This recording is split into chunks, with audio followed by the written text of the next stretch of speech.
Radio WM Sport.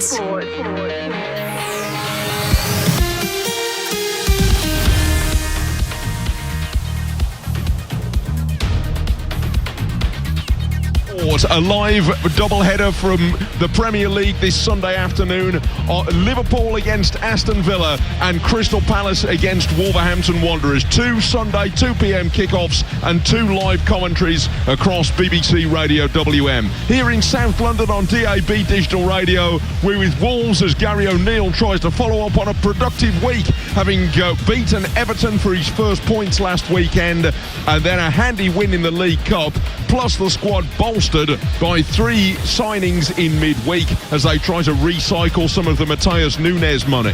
For Aston Villa, heading with a bounce and their passports ready as they set off on their European tour in a few weeks' time. Strolled past Hibs to complete that comprehensive victory in midweek, but an altogether stronger test today in the Premier League at Anfield. Steve Herman and Gary Thompson will be there for commentary on 95.6 FM. Liverpool against Villa and Crystal Palace against Wolves, your 2 live commentaries this afternoon from BBC Radio WM Sport. BBC Radio WM Sport.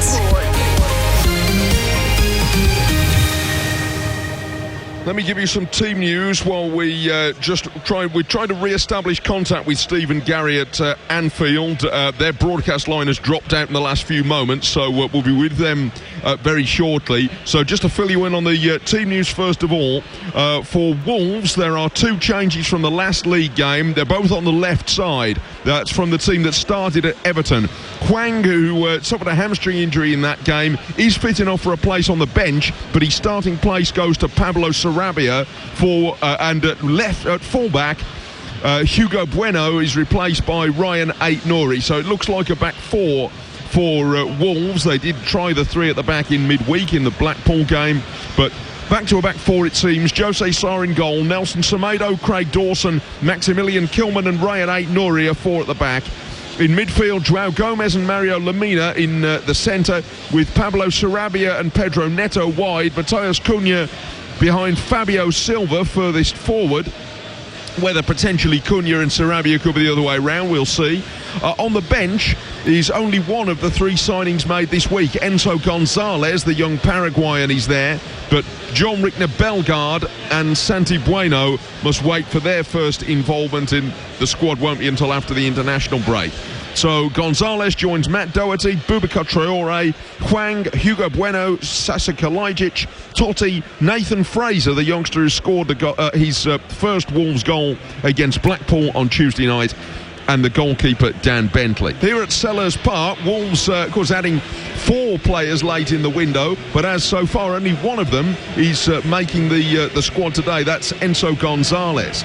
Now after frustration from Wolves fans in the early part of the window, Wolves had a very productive 48 hours before it closed, bringing in the 4 new players: Santi Bueno, Tommy Doyle, Enzo Gonzalez and John Rickner Bellegarde. Let's hear a little bit more from Gary O'Neill about Enzo Gonzalez. Yeah, he's a talent, obviously very, very young, coming from South America, so there'll be some adaptation needed, of course.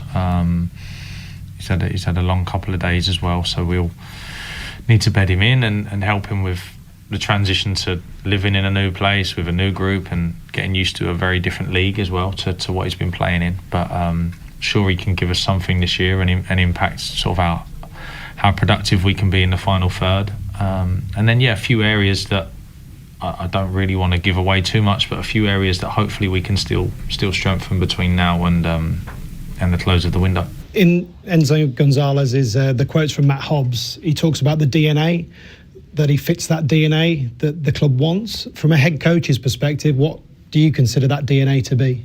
Yeah, so he has a lot of talent, a lot of ability, and also his work ethic and the in all the footage I've seen of him, all the games that I've watched, he's always had a real desire to impact the game, whether that be when his team's got the ball, whether it be when he needs to work and he needs to get back in. So a nice grit and sort of determination about him to add with the obvious qualities that he has on his left foot and how he's able to carry the ball. And he's young, so plenty of time for progression as well. Is it about off the field as well, the attitude off the field, that DNA?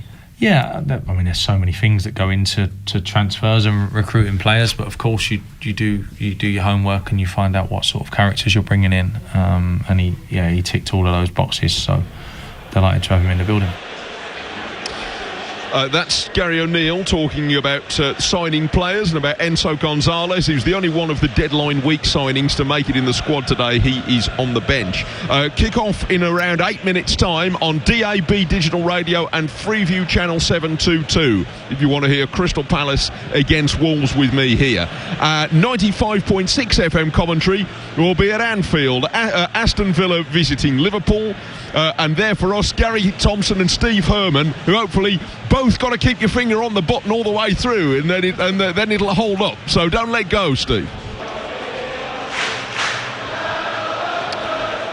Yes, thanks, Steve. The teams have just emerged here at Selhurst Park for Crystal Palace against Wolves. So this is our DAB and Freeview commentary.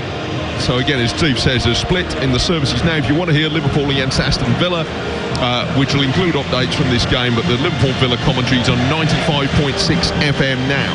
Here on DAB and Freeview, we're at Selhurst Park, where it's summertime. This is the sort of weather we should have had on the opening weekend of the season, when it was so dreary. But now the kids are going back to school and a lot of people are going back to work. It looks as though it's going to be hot and sunny all the week. Isn't that the way? The teams are lining up in front of me in the main stand. Selhurst Park, if you have been here at any point in the last 40 years, it's not changed very much. We're still in the next door to the supermarket. On the behind the wall of the stand away to my left, the Wolves fans are under the low roof of the stand opposite me, the Arthur Waite stand on the on my left as I'm looking across towards that part of the ground, and those at the front are shielding their eyes from the sun to look across and see the teams shaking hands with Robert Jones, the referee, and about to get set. Wolves, of course, in gold and black, and Crystal Palace in their blue and red half shirts. And these are the teams. Wolves with two changes from the team that started at Everton. Ryan Aït-Nouri and Pablo Sarabia come back in for Hugo Bueno and Hwang Hee-chan. And Hwang is on the bench. Despite the hamstring injury that he's had recently, he is there, and so is Bueno, but Aït-Nouri and Sarabia come in. So assuming that Sarabia will play wide and Matheus Cunha will stay behind Fabio Silva, it will be Jose Sarr in goal, Nelson Semedo, Craig Dawson, Maximilian Kilman and Ryan Aït-Nouri. In midfield, João Gomes and Mario Lemina, with Pedro Neto and Pablo Sarabia wide and Matheus Cunha supporting Fabio Silva. On the bench, Matt Doherty, Boubacar Traoré, Hwang Hee-chan, Hugo Bueno, Sasa Kalajdzic, Totti, Enzo Gonzalez, Nathan Fraser and Dan Bentley. You'll note that the other three new signings this week, Santi Bueno, Jean-Rickner Bellegarde and Tommy Doyle, are not included in the squad today. We'll see them after the international break, no doubt. For Crystal Palace, it's the same team for the fourth successive Premier League game to start the season. So Sam Johnston remains in goal despite the signing this week of Dean Henderson from Manchester United. Tyrick Mitchell, Mark Gahey, Joachim Anderson and Joel Ward are the back four. In midfield, Jefferson Lerma of Bournemouth last season and Chet Doucouré. Then Jeffrey Schlupp, Eberechi Eze and Jordan Ayew behind the striker Odsonne Edouard. And the referee has the teams ready. So again, one more reminder, if you're switching on for Liverpool against Aston Villa, that's on 95.6 FM now. 95.6 FM for Liverpool against Aston Villa. On DAB and Freeview, it is Crystal Palace against Wolves, and there is the whistle to start the first half, with Wolves, as I'm looking at it, from the opposite side to the Wolves fans, and I think the opposite side to the television cameras as well, are as I see it, from left to right in the first half. So if you're watching the telly and using this commentary, I'm sorry if that's confusing. Not half as confusing as it would be for me to try and do it the other way around. But Wolves playing from left to right, as I'm seeing it, in gold and black. And Crystal Palace in red and blue half shirts, blue shorts and socks as ever. And it's a packed full stadium. It's not one of the largest in the Premier League, of course, but it is one of the most atmospheric in many ways, and the Wolves fans will be contributing to that. They've lost the ball in the corner, Ryan Aït-Nouri, but across from near the corner on that far side, he's blocked on its way through by Kilman and cleared to halfway. Palace, though, moving the ball forward again. A loose touch by Schlupp allows an opening for Semedo to bring the ball clear, and here is Semedo on the right, playing it short for Sarabia, and Cunha coming off the right as well. Pushed it slightly behind Nelson Semedo as he ran on down the right touchline, but he recovers the ball and turns it away from Tyrick Mitchell and back to Craig Dawson, right-sided centre-back for Wolves. Forward to Cunha, and now João Gomez, and he just trips over the feet of Edouard, and it's a free kick. It's on halfway to Wolves. Sarabia is lining up on the right, and Cunha in a more central position, but a couple of times in those early moments Sarabia had come over to the right to help out, and now Semedo trying again from the halfway line, infield to João Gomez, forward towards Sarabia, who's again on the right touchline but running back from an offside position. So it's going to be a free kick to Crystal Palace, just in front of me in their left back corner, and they roll it across to the young centre half Cahill, ready with 4 England caps granted to him by Gareth Southgate, a former Palace player, of course. And the ball moved back to Sam Johnston to start Palace on their way. Liverpool already have the lead against Aston Villa in only a couple of minutes at Anfield. Liverpool 1, Aston Villa 0. Long ball forward down the Palace left, and over comes Sarr to the right edge of his penalty area to pick up. So Liverpool 1, Villa 0 is the early goal in our FM game. And 0-0 here, and a long diagonal ball from Dawson, headed back down the centre from Anderson, up above Fabio Silva. But Wolves try again with a cross from Neto on the left, and that's turned away. So Neto on the left and Sarabia for the moment towards the right is the way that Wolves have lined up, which maybe is not quite the way round we would have anticipated. Long ball on the Palace right. He's well beyond Edouard, who's had nothing to work with so far. And we are out back to the goalkeeper. Long ball down the centre from Sarr and headed back towards halfway. Eze headed on to, again looking for Edouard, didn't find him, and Wolves have it, enjoying quite a bit of the early possession, but given away here by João Gomez, who's passed forward, didn't find a goal shirt. Lamina sliding in though to win it back, and Palace a little bit loose in the centre of the field, and now Cunha coming forward towards the edge of the penalty area, maybe looking for a shooting angle, but then plays a weak pass to Neto, who's come over to the right this time, and it's cut out by Mitchell. And that was a pity really, because that was potentially an opening for Matheus Cunha, who carried the ball forward strongly, but saw his pass easily intercepted. And forward come Wolves again. Cunha moving it to his right and Sarabia. Mitchell interrupts it, and away comes Eze. Did he have his ankle clipped by Lamina? No. The referee had a good look and says no, and Lamina keeps the ball. And Wolves, who've been outgunned in midfield against Palace in both games, I felt, last season, and certainly here, have started a much more robust way so far, with Lamina at the heart of that. And quite well beaten here, 2-0 in October last year. That was one of the Steve Davis games, although Hugo Bueno, as I remember, made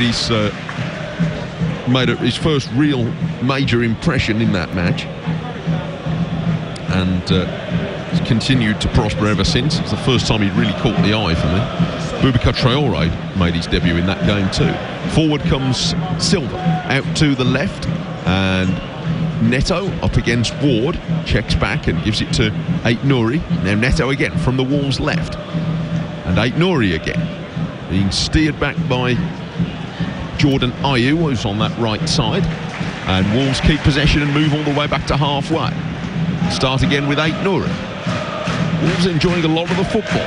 The Palace fans making the rhythm, but it's Wolves setting the tone of the match, with most of the ball in these first 6 minutes. Dawson to his left.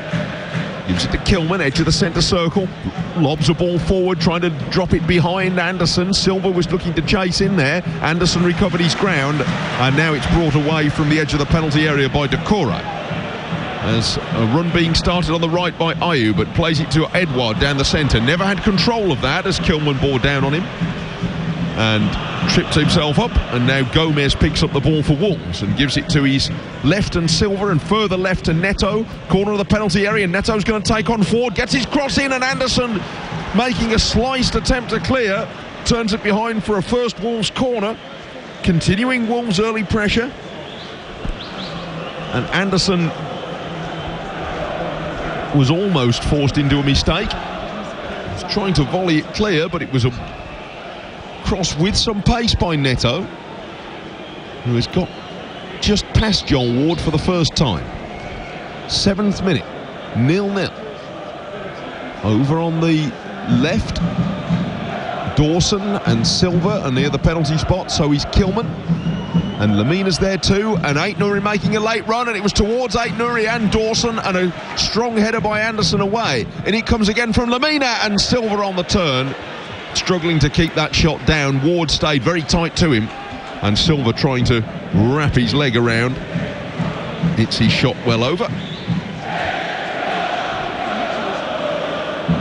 And we've had 7 minutes, 0-0. You're with BBC Radio WM. Liverpool 1, Aston Villa 0 in 95.6 FM game. It's Wolves at Crystal Palace on DAB and Freeview, and it's just you and me, so if you want to drop me a message to make a contribution to the commentary, I'm happy to take them and read them out during a lull. If you want to get in touch with me, you can drop me an email to this address, mike.taylor.02@bbc.co.uk. That gets your message to me in the press box. mike.taylor.02@bbc.co.uk. Or you can send me a tweet to @SportBBCWM, @SportBBCWM. And a ball played forward down the right, chased by Eze. But away by Lamina in the first instance, who tracked back with him. And away comes to João Gomez, who's tripped by Schlupp near the edge of his own penalty area. And it's a free kick to Wolves. So if you want to share a thought about Wolves' transfer business this week, or any of the developments, Nunes out and a series of players in, then I'm keen to hear your thoughts about that. Mike.taylor.02@bbc.co.uk. It's a free kick again to Wolves in the centre. Foul this time, and Schlupp is being spoken to by the referee. In fact, it's Gurhi being spoken to after made a foul well up the field on Gomez. Dawson's got to his feet rather gingerly in a separate incident over on this near touchline, and Dawson seems to have taken a knock there. Maybe there'll be a replay to catch up and show us how that happened, but that was off the ball, I think. Edouard was after him. Edouard just caught him after the ball had gone, so the referee could have blown a whistle for that, but he blew for a secondary foul on Gomez. But that one just hurt Dawson a little bit. Now Gomez carrying the ball forward well. He's come all the way into the penalty area and tries a shot from an angle, drills it into the leg of the defender, or tried to. In fact, it's gone straight behind for a goal kick, and Gomez apologises to the players who were making a run to his left. There were 3 of them, but Gomez only had thoughts of driving towards goal, and that might not have been the best option there. Nevertheless, he carried the ball forward well, and Wolves have so far been in charge of midfield, and it has been a very tidy first 10 minutes. 0-0 here. 1-0 Liverpool lead Aston Villa in a 95.6 FM game. It's a header forward from halfway for Wolves, but it falls short of Cunha, and Gurhi gives it to Lerma, who notably waves to his teammates and says, let's slow the game down a bit. It's being played at Wolves' pace at the moment. Forward from Lerma now, and good harrying by Semedo has forced the ball away from Schlupp, who collided with Semedo after the ball had gone there. Referees invites Wolves to play on, seeing as they've got the ball and moved it back to Jose Sarr. He might have noted that. Now forward comes Kilman. Now across to Dawson, who plays a long diagonal pass out to the right. But Ward heads it away. Now here's Lamina. To the left touchline, driving infield is Neto, and into Cunha. Back to Lamina. Wolves again having all the possession. Yet to really create a clear chance. We've seen the Silva shot on the turn, but it was always odds against. But nevertheless, it's a very efficient start away from home, keeping the Palace threat to a minimum. Home fans are trying to pick up their team with a burst of their anthem Glad All Over by the Dave Clark 5 that accompanied the teams as they came onto the field. Here's a pass out to the right, low to the edge of the penalty area, delivered by Cunha, and it didn't reach by Semedo. It didn't reach Cunha, and then the ball was fired against the shins of Sarabia as he tried to pick it up, and it cannons out for a goal kick. 12 minutes, 0-0. I'll update listeners to 95.6 FM shortly in the middle of the Villa commentary as to the early progress here. But it's 0-0. And Johnston plays a short pass from the edge of his penalty area out to Mitchell now. And forward down the left, but it's too short of Edouard. There's been nothing at all for him to work with, or any of the other Palace forwards yet. They've been very unproductive in possession. And now Gomez and Cunha scuffling near this right touchline to try and keep the ball for Wolves, and they did so for a moment. Semedo tried to work a 1-2 with Cunha, but it went astray and out for a throw. 13 minutes, Palace 0, Wolves 0, but Wolves setting the tempo of this game, even as the Palace fans have tried to give it some rhythm. There's been none at all from the home team, who in both games against Wolves last season had a grip on midfield, but quite the reverse has been true in the early stages of this match, with Lamina and João Gomez shaping up well and snuffing out Palace possession at every opportunity. Yet to launch a serious attack, Palace. Silva had one shot on the turn from a difficult situation that was blocked, but it remains 0-0. Now, during that update, Eza was carrying the ball forward towards the Wolves penalty area, went down right at the edge of the box, thought he'd been tripped, or at least the fans did.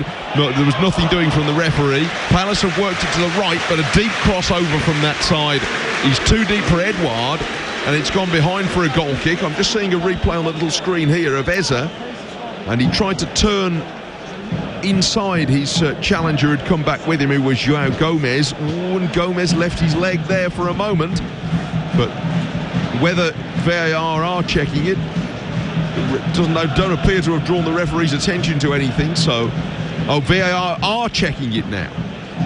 They are checking to see whether João Gomez has caught Eza.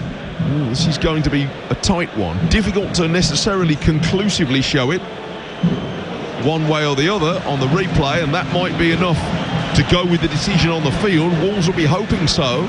Eza was making a run on the left and then turned sharply to the right. Gomez was going the wrong way, trying to get out of the way, but the referee says, Sarr, wait before you take the goal kick. He's dying to get on with it, because then the game will be moving again. But the referee is waiting for words in his ear. Now, has Gomez touched him? We're seeing a little zoom in, but on the very small screen I've got, it's far too fuzzy to make a definite conclusion on that.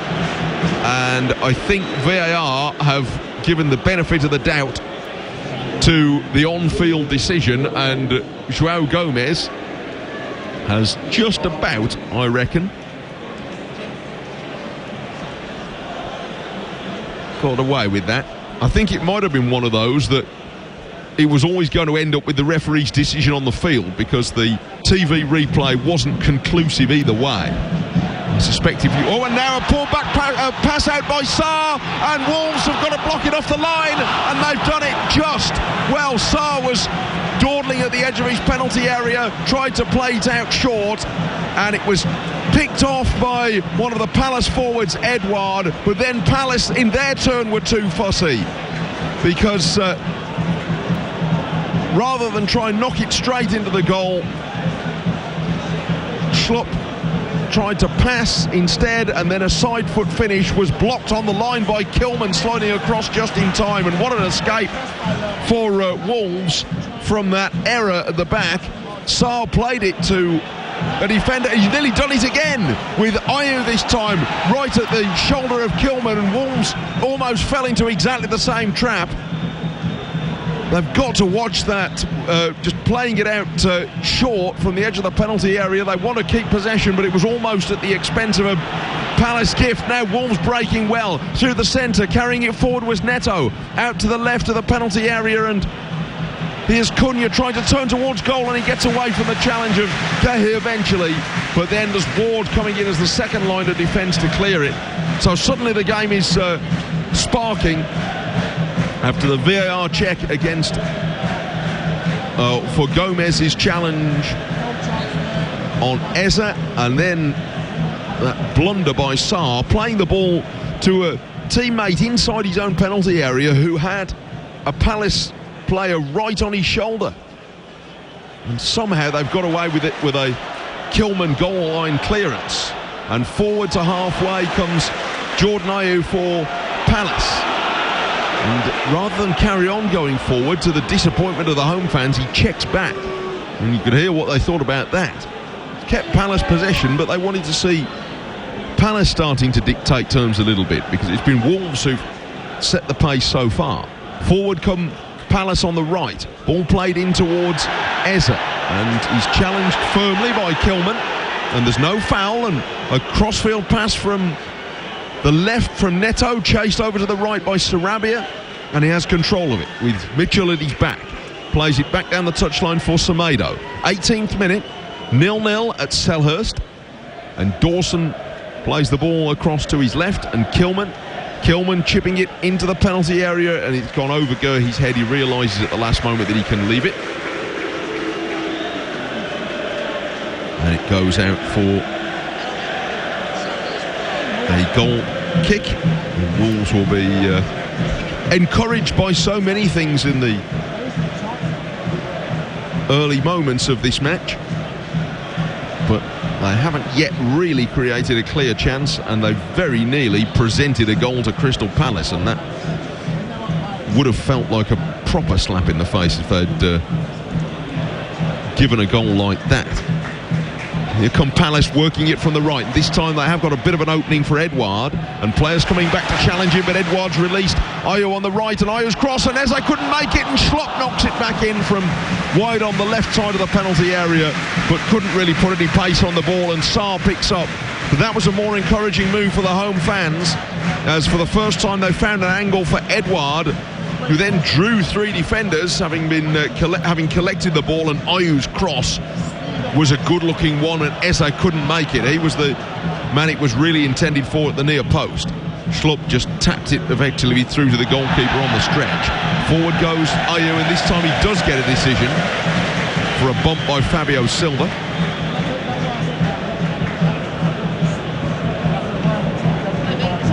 It was more about the angle he was tackling from rather than whether he got the ball or not. Can't come in from there, so it's a Palace free kick. Jezza tweets me and says, "I'm happy with the players we let go and we brought in. My only regret is we didn't get Che Adams from Southampton, as then I'd have given us 10 out of 10 for our business. However, we might get him in the next window." So says Jezza. Thank you for your tweet. At Sport BBC WM on Twitter, or you can email me to mike.taylor.02@bbc.co.uk if you want to chip into this commentary with your thoughts. Thank you, Jezza. 0-0. Here's the free kick delivered from the right by Eze and caught comfortably by Sarr, who I thought last week was very much in control of his penalty area, claiming most things that came his way. But he needs to be watching the short passes out. Got away with one a few moments ago, but it stays 0-0, and we've just gone to 20 minutes on BBC Radio WM, on DAB Digital Radio and Freeview Channel 722. Liverpool 1, Aston Villa 0 in our 95.6 FM option Coventry. Now forward come Wolves on the right.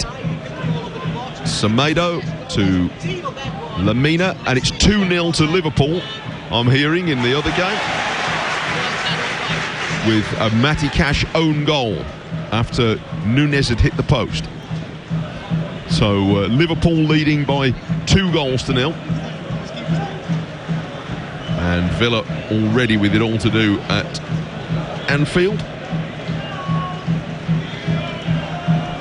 Here come Wolves on the right, and Semedo clipping across into the penalty area. There was a bit of indecision there. Johnston could have come for it and didn't. Tacked up in the air by Ward, and it's come out to Gomez looking for a shooting angle. His control wasn't quite tight enough, and that allowed the tackle, and Palace might have a break on with Eza, and he's got Edouard going to his right. Eza coming up on the left of the penalty area. Dawson stayed with him, and Dawson makes a challenge to send it behind for...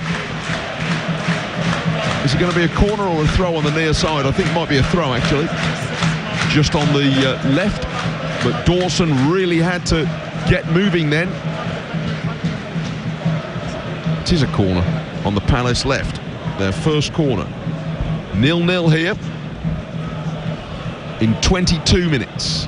And Palace, for their first real set-piece opportunity, loading Gurhi forward. The centre-half, Wolves have got everybody apart from Neto back defending the 6-yard line almost, and Sarr makes another good catch. Now Neto's on his way, trying to chase the long throw out. Ward is the man back with him, and Ward takes no risks and whacks it into the stand for a throw near to the Wolves fans halfway through the first half. It stays 0-0.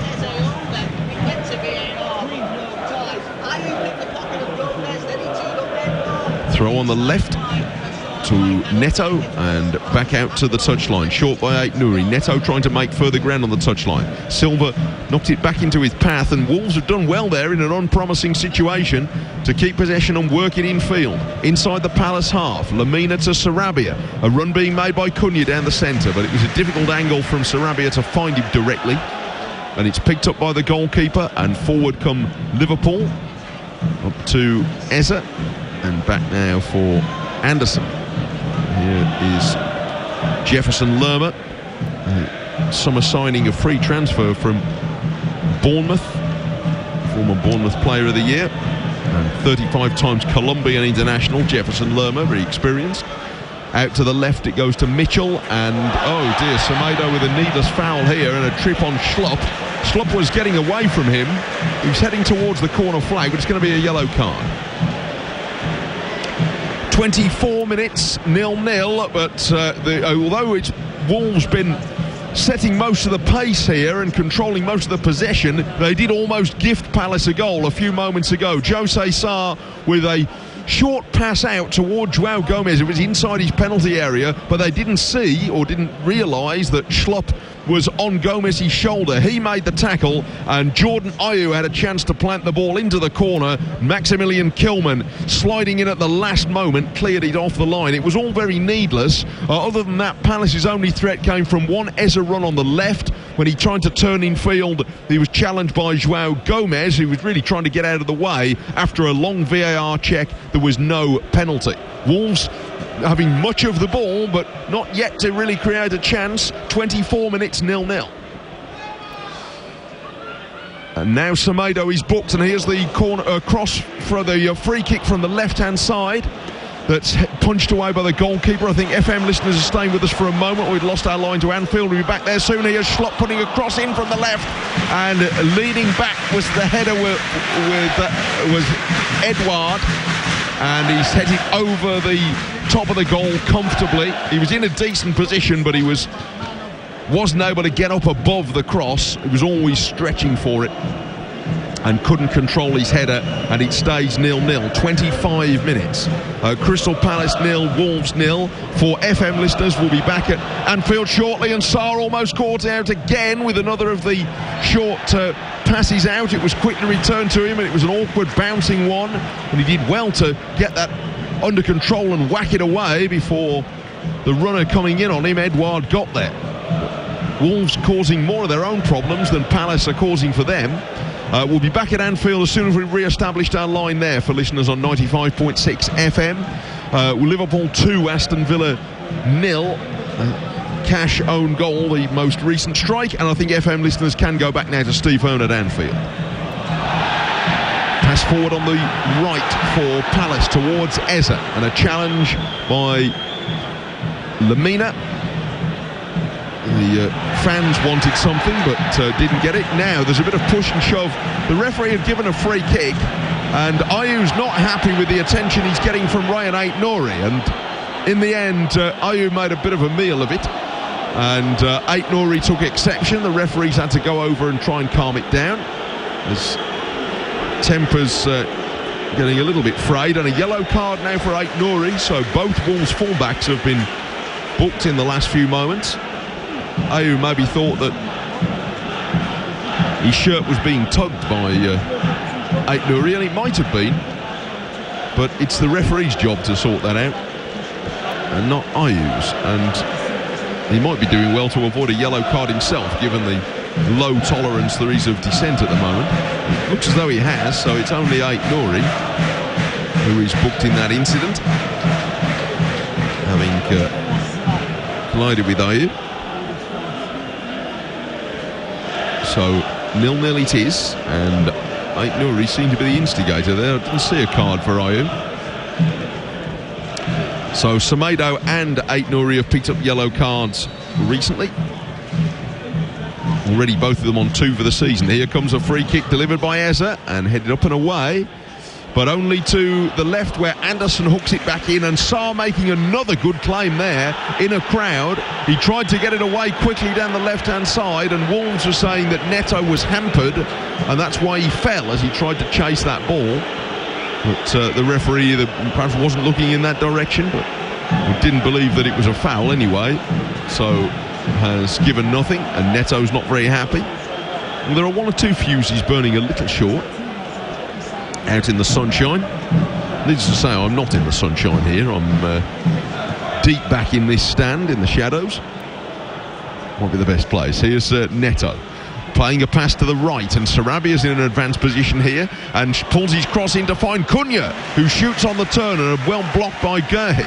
Out to Semedo, and uses Sarabia again, looking for a left-footed delivery, this time looping towards Neto, and Ward comes out and wins a real one for the camera's header. He was able to get up and jump strongly onto that to head it clear. Crowd like that. Back it comes to Ait-Nouri. Now on the left, Neto short to Cunha, but he turns straight into the defender Anderson, and the referee says that's a foul by Anderson. So Wolves have got one there. Anderson, just looking at the replay, just reached out to block Cunha's run as Cunha tried to deflect the ball past him. So it stays 2-0. It stays 0-0 here, as I say, 2-0 at Anfield. But Wolves are going to have a free kick. And nobody's queuing up to take it quickly. Neto is just coming across for a chat with Lemina, who, although he might not have the armband, he's no doubt one of the leaders on the field. Mario Lemina certainly made a difference, stiffening Wolves' sinews a bit after he was signed last season. Now the free kick lifted across the penalty area and overcomes Lemina. That was obviously what the chat was about, and he just stretches to bring that under control and sets it back for Semedo. Semedo lifting the ball in towards Dawson. It's headed away only to Silva, and Silva trying to turn and shoot with half the players on the field in front of him. Perhaps inevitably gets underneath it and hits the ball way off target. 30 minutes, 0-0. Many good things about Wolves' first 30 minutes here, but as yet not a goal and not a really clear opportunity of one, and that's the one area where they haven't yet been able to capitalise. Otherwise, it's been a very good away performance. Now Mitchell forward towards halfway, and Schlupp had that under control and then as he went to earth under the attentions of Semedo. The referee awards a free kick. Semedo's looking across at the fourth official as to say, what have I done there? But he would do well not to protest, given that he's already yellow carded. Anderson out to the right for Ayew, who had the clearest chance of the game so far from that Sarr blunder earlier, but Kilman rescued it. Out to the Palace left, Mitchell infield to Lerma. Edouard turns it out to Eze. This is well worked by Palace. Mitchell clipping the ball back in from the left. It was towards Edouard and blocked on its way through by Sarabia, who had gone back to help. And now Cunha is coming clear with the ball through the centre, and he's played a pass that Neto's after down the left, but it's too strong. It's a shame. Neto read the intentions then. He was on his way there, but the pass from Cunha wasn't quite right. The idea was right, but the execution not quite, and it stays 0-0. We've got another sporting commentary option this afternoon. Incidentally, there's the Wolves game here and the Villa game on FM. We've also got cricket on the BBC Sport website with Worcestershire back in the county championship today. That's just a relatively short distance from here. It's a long way to drive it, but a short distance in actual terms to the Oval, where Surrey and Warwickshire are in their first day. Surrey 171 for 3 after Warwickshire put them in this morning, and that continues live on the BBC Sport website throughout the day, and indeed through until Wednesday. If you want to pick up cricket, there's still plenty of that going on for the next month or so, when we'll have all Warwickshire's games live in full on the BBC Sport website. Surrey 171 for 3 against Warwickshire there. 0-0 Crystal Palace and Wolves here. Liverpool 2, Aston Villa 0 on 95.6 FM. And the ball is out for a goal kick at the Wolves end to my left, where Sarr brings it to the edge of the box, then plays a very casual pass which Dawson has to hurry to keep in play, and Semedo plays it against Edouard. This isn't working. In one respect, I understand why they're playing the short pass, because they want to keep possession, and they've made it difficult for Palace, but they're not precise enough in doing it, and it's worrying. You can argue that the opposite tactic wouldn't be any better, because you'd just be giving the ball back to Palace anyway, but at least you'd be doing it further down the field. However, these are the tensions in the Wolves tactics at the moment. 0-0, Neto coming forward from the left, short to Ait-Nouri, and they exchange 2 or 3 passes between each other before going back down the touchline for Lemina, and forward now for Neto.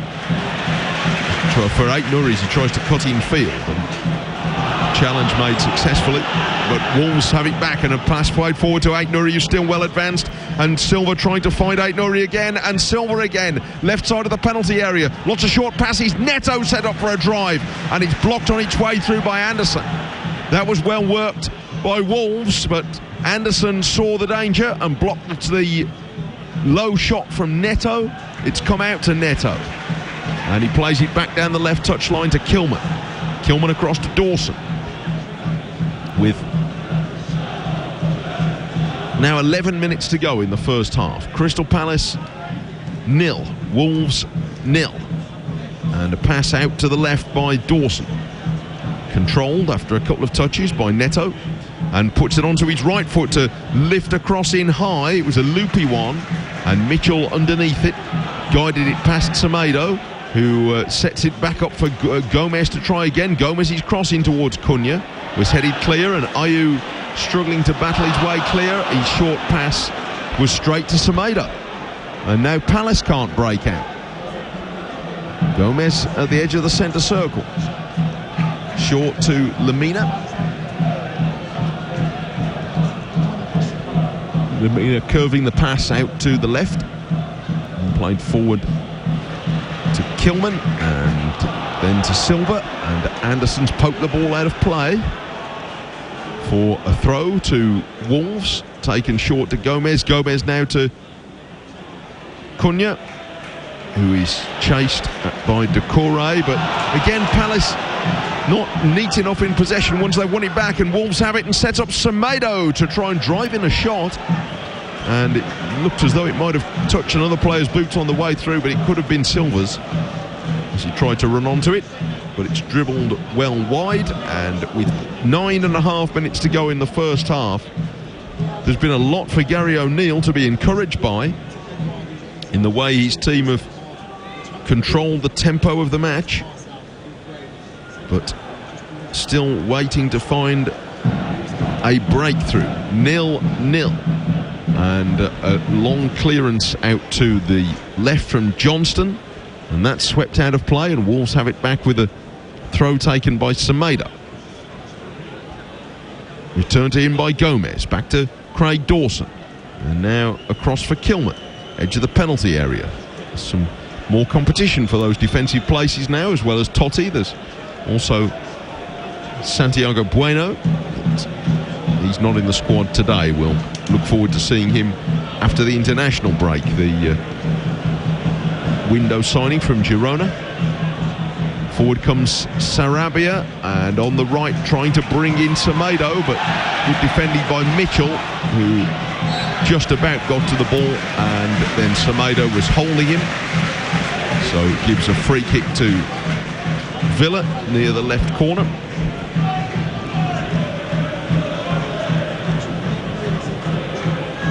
It stays 0-0. I'm just waiting to do an update into the Villa commentary in a few moments for listeners on 95.6. But it stays Palace 0, Wolves 0 here. And the ball is with the Palace goalkeeper Johnston. Sam Johnston, who gave service to Aston Villa for 2 seasons and West Bromwich Albion for 4. His future as the number 1 here is called somewhat into question by their outlay of £15 million on Dean Henderson this week, but he's started today.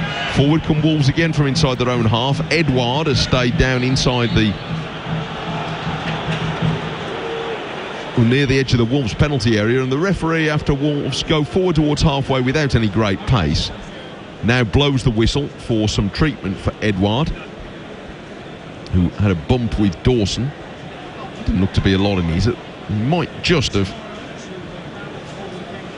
caught Dawson with his finger, poked him in the eye or something like that for a moment, but Edouard is getting some ascension. Dawson had his eyes on the ball throughout. It certainly wasn't a foul.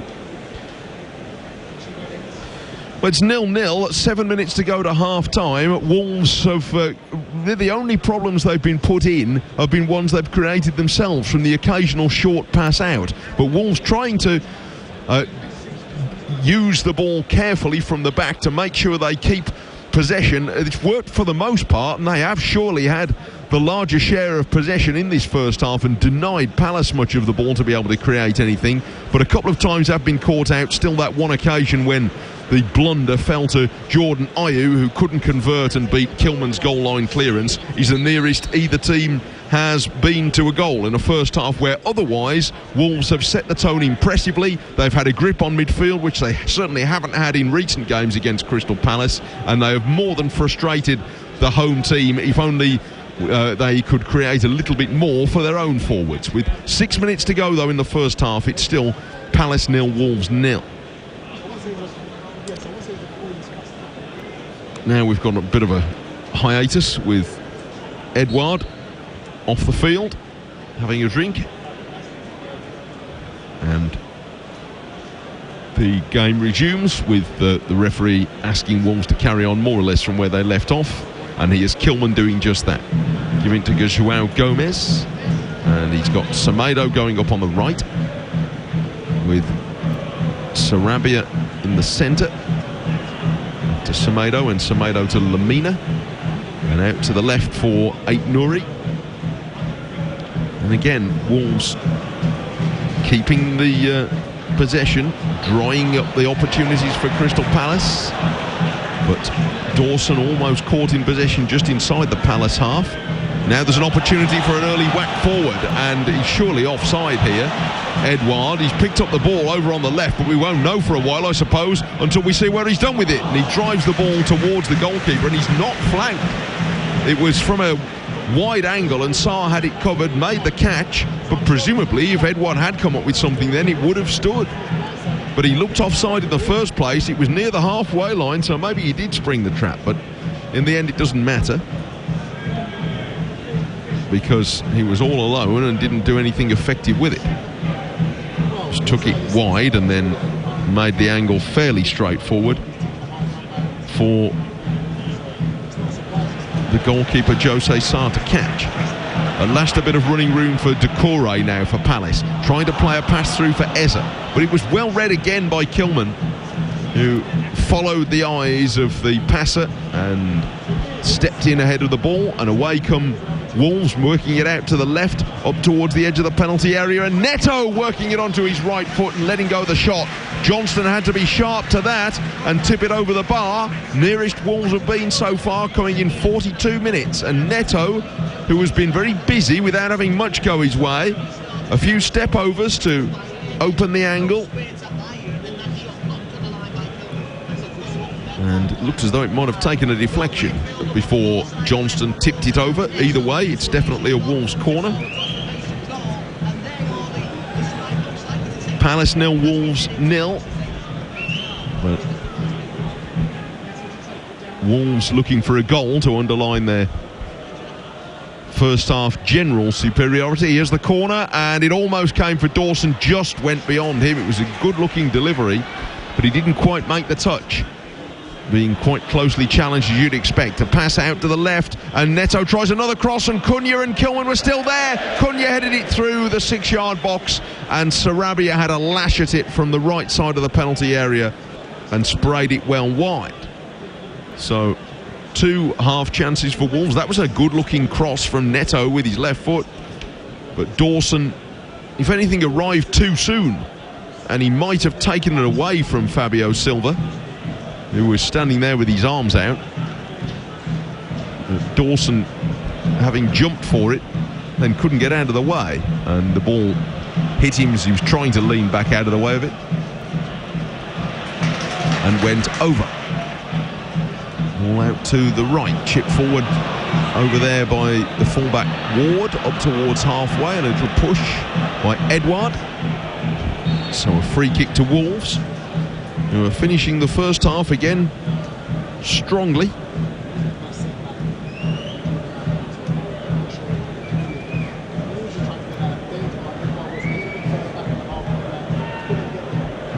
Trying to create another clear chance. Elsewhere in the Premier League, Liverpool 2, Aston Villa 0. Arsenal against Manchester United is a 4:30 kickoff. In Scotland, Kyogo Furahashi's goal for Celtic won the Old Firm game at Ibrox today. Here's a free kick into the penalty area, and it's right over the top by Kilman, and bouncing out for a goal kick. That was a bit of a waste. 0-0.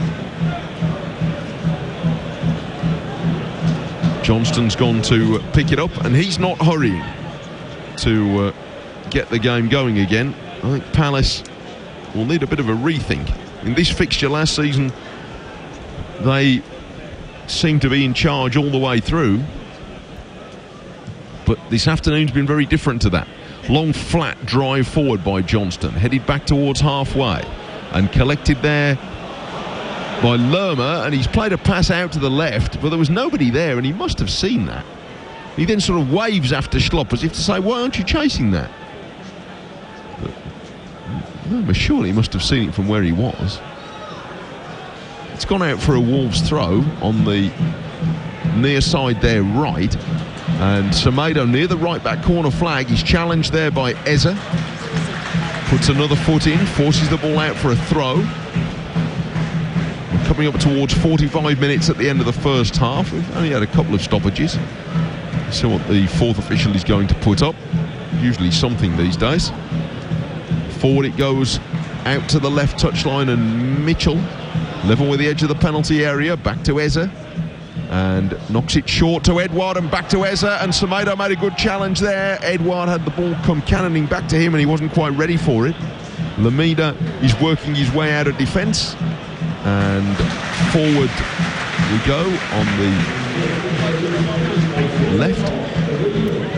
Throw taken by Mitchell thrown back to Gurhey, and here's Anderson. Anderson lifting it forward, headed on by Schlupp and away by Semedo. Forward goes Schlupp again, and a challenge by Gomez. And away we come on the right with Sarabia.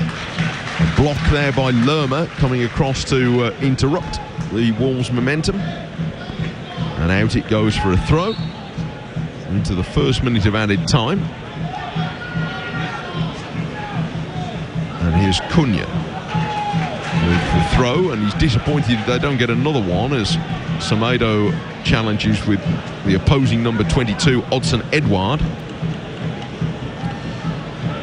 4 seasons a Celtic player, Odsonne Edouard won 3 titles in Scotland before coming to try his luck in the English Premier League. Now Gomez steps away from Jefferson Lerma, plays it to his left for Fabio Silva, and further forward is Neto up towards the corner of the penalty area. Neto to Silva, back heel from Silva. Neto moves it on. Gomez trying to work it in towards Neto. It just became too intricate.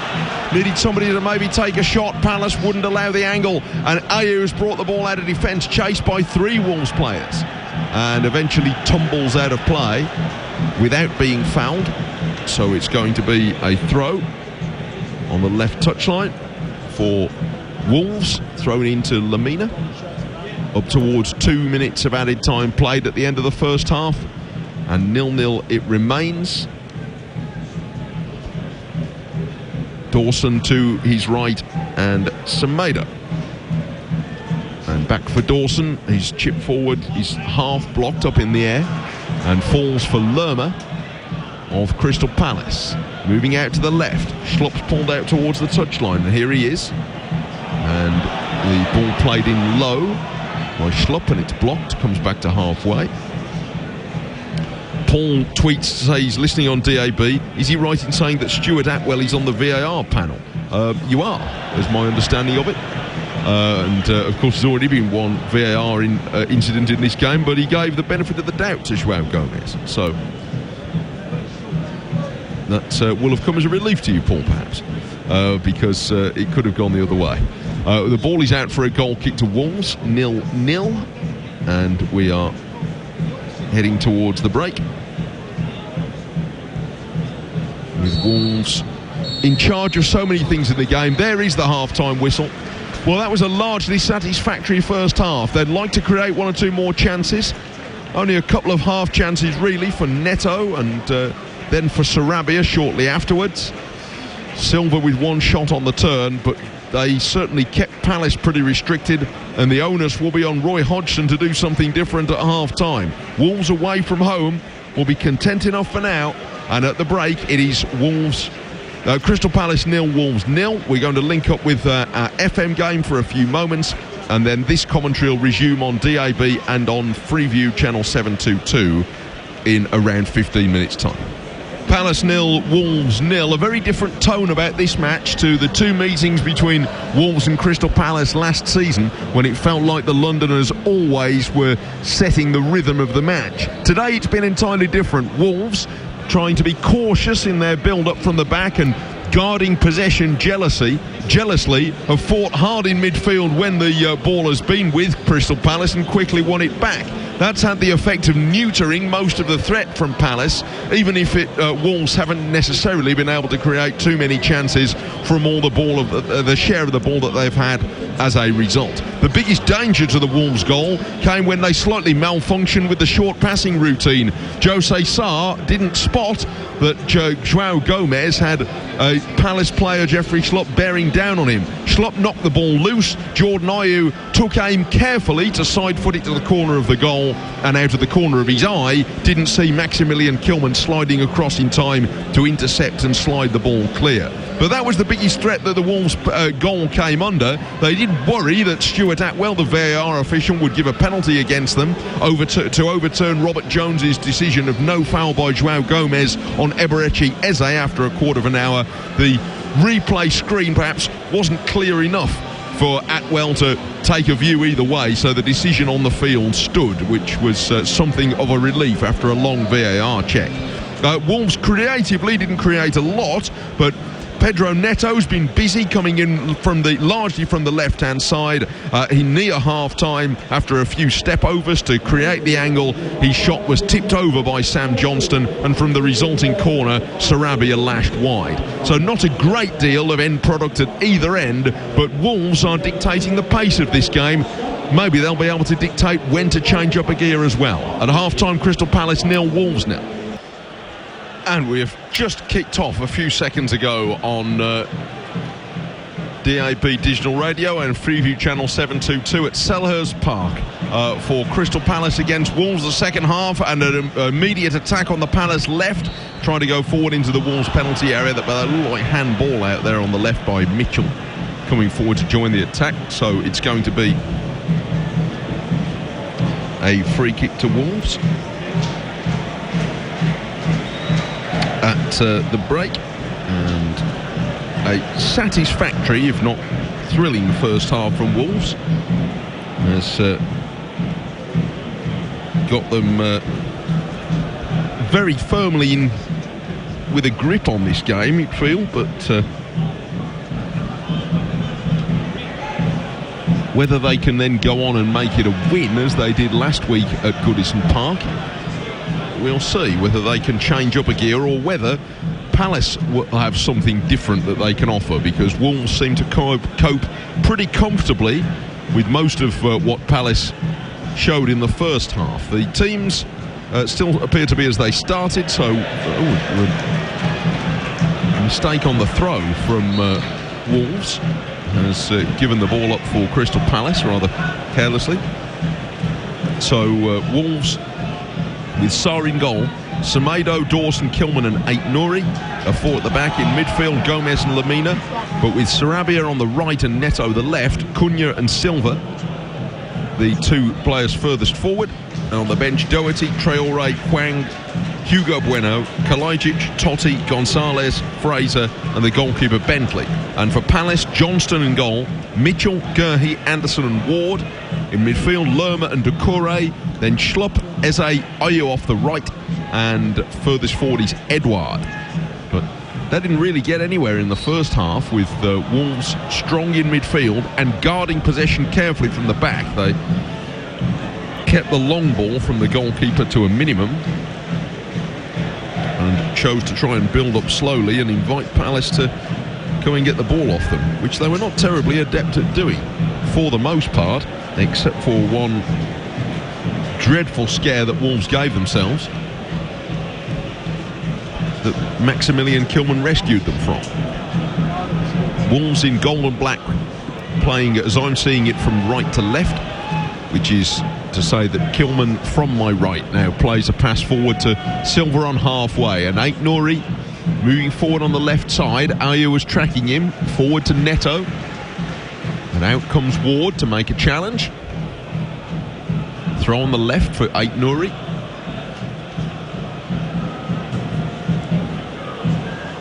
Lamina is coming near to him to offer as an option, so also rushing across late in the piece is Sarabia. But Ait-Nouri in the end does throw it to Neto, and the man intervening is Ayew, and Ait-Nouri's trying to spin forward with the ball again, and he's come up with it near the left corner, and now the little trick, he's given it to Neto, and Neto's driven the cross over, but it's gone over Cunha and Silva and Semedo. Semedo's run out to the right over the penalty area to fetch the ball back and gives it to João Gomez, and he's seen Neto waiting unguarded on the left and drives in his cross, and it nearly came for Fabio Silva, but headed out by Anderson, who's trying to wave his defenders out so that Wolves might be offside from the next wave. But they have the ball again with João Gomez, and again it's Wolves dictating terms in the early going of this second half. Gomez back to Dawson, out it comes to the left, and Neto's pass got away from him on the return from Silva, but back it came towards Ait-Nouri, and as he moved back inside his own half to recycle it, he's pushed by Ayew. They've had quite a contest, which when it flared up resulted in a yellow card for Ait-Nouri in the first half. Semedo also got a yellow card. Here are Wolves in possession again, denying Palace the football, but what more can they offer than that? Here's a long crossfield searching pass from Gomez, and Ward running over, trying to make sure it went behind for a corner. With Neto close by him, just about achieves that. John Ward, a real long server with Crystal Palace, has played more Premier League appearances for them than anybody else. Promoted with them 10 years ago, and has been around since the season they came up into this current spell in the top flight. Ball chipped over the top of the Wolves defence. Dawson's running back with Edouard and defends it very well. Made sure he got between Edouard and the ball, and then at the well-timed moment hooked it away from Edouard and safely out for a throw on the Palace left, the same side as the Wolves fans are, a bit further back down the touchline towards the Palace goal. Silva trying to play the ball out to the left for Neto, but instead Ward gets to it, the right back for Crystal Palace, and he plays it back for Sam Johnston. 6th minute of the second half on BBC Radio WM, on DAB digital radio. 0-0. Reminder that you can hear the Villa game live now on 95.6 FM. Now Ward has brought down Neto, and that's a Palace yellow card for John Ward. It's near this touchline, close to halfway, but Ward arrived late there, and he is shown a card by the referee Robert Jones. Neto plays the ball short back to Ait Nouri. 0-0. This is the last Wolves game before the international break. The first Wolves game after the break will be another one you'll be able to hear live on BBC Radio WM on all frequencies except online. That's on Saturday week, the 16th. Wolves against Liverpool at 12:30. That'll be our next live Wolves commentary. Between now and then, next week during the international break, we'll be with Walsall at Salford. And, of course, we'll have other sports news and updates in our bulletins throughout that time, and the live cricket continuing with Warwickshire for the moment away at Surrey, starting today in a game that'll run on till Wednesday. That's live on the BBC Sport website. Backheel down the right towards Sarabia. 8th minute of the second half, it stays 0-0, and the same pattern really as the first half, with Wolves enjoying the larger share of the possession, although not able to create an opening really to threaten Sam Johnston's goal in the early moments of this half. They are at least frustrating the home team. I wonder which manager will be the first to try and change up a gear. The onus perhaps will be on Roy Hodgson to do so. Wolves comfortable enough at 0-0. Now Anderson, and he's given the ball away inside his own half, tried to pass it out to the left, and Mitchell. Gomez was loitering and stuck his foot in the way, but Wolves are unable to capitalise as the ball ran loose. And now it's with Lerma, and Lerma is also challenged when he wasn't expecting it by the hard-working Wolves midfielder Gomez, but again it doesn't come to anything. Eza immediately has to grapple with Lemina as he tries to turn forward and lost the ball. Palace have to go back all the way to their goalkeeper. Johnston clears to halfway, doesn't find Eza. Lemina was there first. They try again, heading it towards Edouard, and Kilman strong against him, and there's no open door for Crystal Palace at the moment. Every route they try, the path is blocked by Lemina or Gomez or Dawson. Ball played long out to the left towards Pedro Neto, and a header away by Ward. Looking at the statistics, the last I've got here says Wolves with 61% of the possession. I tend not to set too much store by those numbers, because it depends on the meaningful possession really. It doesn't necessarily mean anything, but it does illustrate how Wolves have been able to deny Palace much momentum in this game, which they as the home team would be looking for. 0-0. Whether Wolves can actually fashion that into a chance of their own to get something, we'll see. João Gomez grappling with Eza, and the referee has given Gomez a card. He ruled there that Eza was having slightly the better of that tussle and threatened to get away. And when he did, that Gomez grabbed his shirt and in fact grabbed him around the body to pull him back. So Gomez has been doing some good work at the start of the second half, but he was outpointed on that particular bout by Eza, and at the expense of a yellow card for Joao Gomez, his second of the season, and the ball played out to the left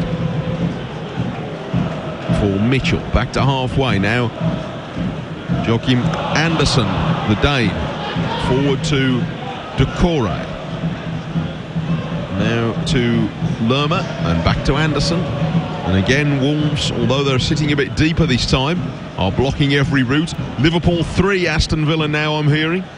So Nunez, I think, is the scorer of that one. Forward come Palace, out to the left, and across for Edouard, and a goal. Palace take the lead in 10 minutes of the second half. Mitchell finally getting to the byline, and Edouard running across his defender. He's had so little to work with, Alton Edouard, but he was in sharply there to knock it in at the near post past Jose Sarr, and Palace, having been frustrated for so long by Wolves, take the lead in 56 minutes as Wolves' concentration just cracks for a moment. The pass out to the left, Mitchell for once was given time to get onto the cross, and his cross into the near post found Edouard making a goal-scoring run, and Wolves' resistance is broken. Kilman trying to scramble across with Edouard, but his run was well timed, and that was a fine finish.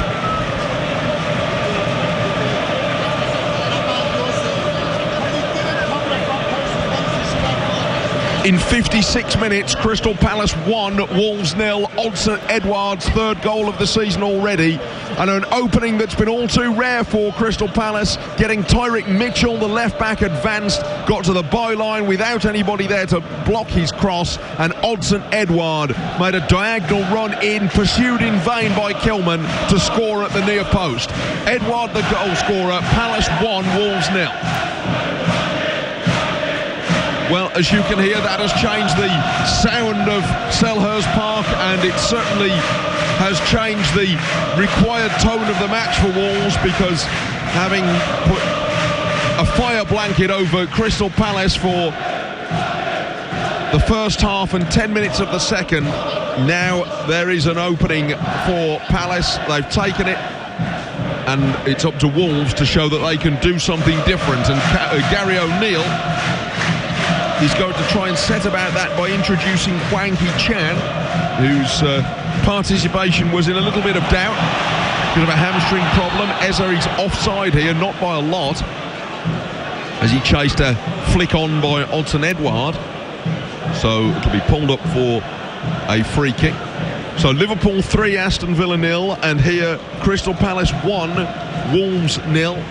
The latest scores on BBC Radio WM.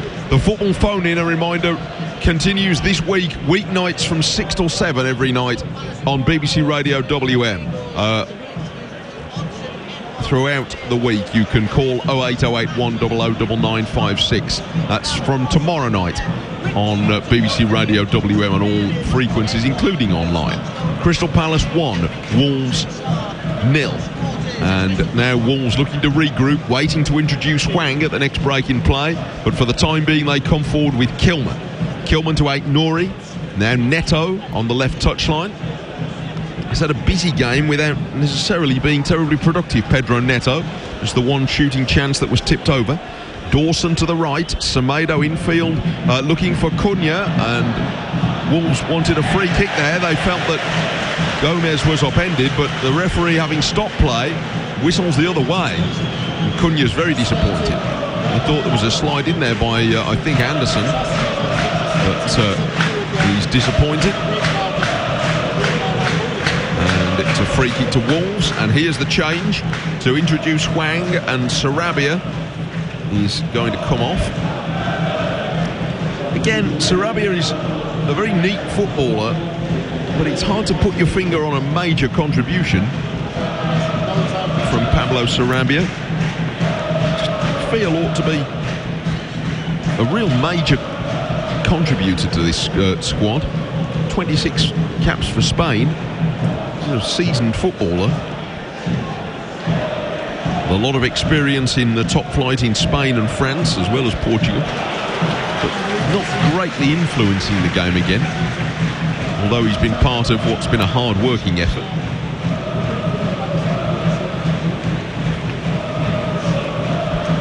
Forward comes Dawson. Dawson to Hwang, who for the time being has been introduced over towards the right. Now played through the centre by Dawson, and Silva trying to nudge it on towards Cunha, who is,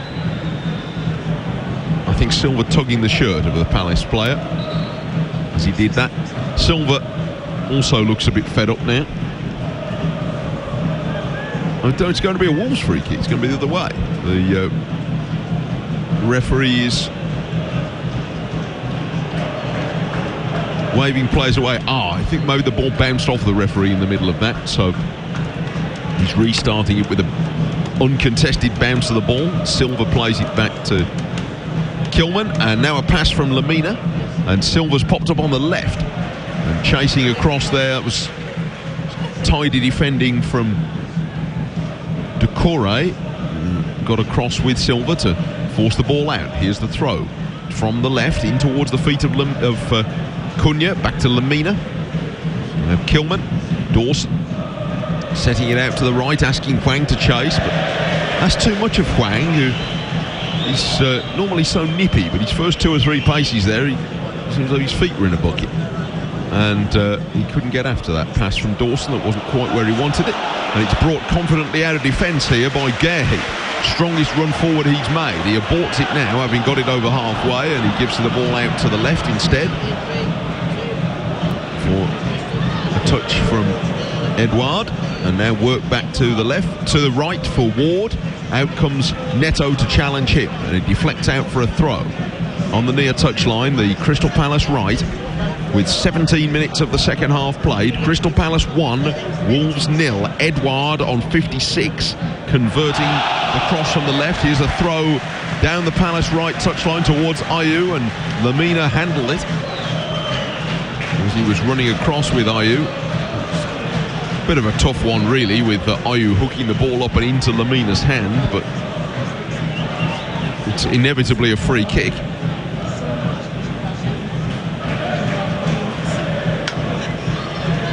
From just in from the right touchline, Eza is going to deliver.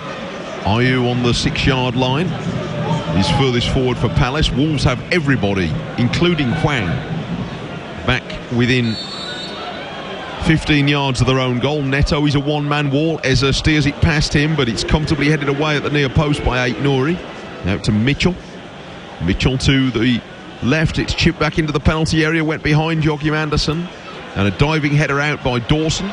Neto wants to break clear. Ayew's delayed him, but now Neto does get moving, and Ward, as he tries to move in field there, Neto, Ward just held back a fraction, and that allowed him to steer the ball out for a throw to Wolves on the near side, the left, just inside the Palace half, with 27 minutes to go, and Palace leading Wolves by 1-0 on BBC Radio WM, on DAB and Freeview. And here's Neto trying to weave forward from the left, but shown towards the touchline, then loses his balance.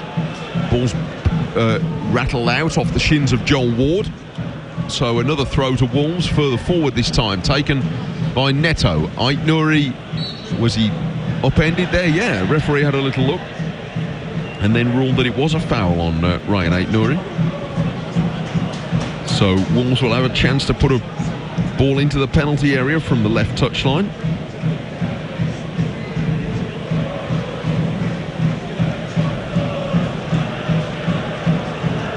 Neto to take. 6 in the penalty area. Need a good delivery, and they've been so thin in coming from Wolves for all the positions they've been in. Here's Neto swinging in, and near post. Oh, and a great goal. A really good header, and it's Hwang. He does have the knack. Introduced only 5 minutes ago, and Hwang with a well-crafted header across the goalkeeper and into the corner. And he goes over to be acclaimed by the Wolves supporters. Hwang equalises for Wolves on 65 minutes. Neto's free kick from the left. And that's an expertly taken header. They're checking the VAR, but I think Ward's playing them all onside looking at that replay. They'll take a look, but pending that, Hwang's header is making it 1-1.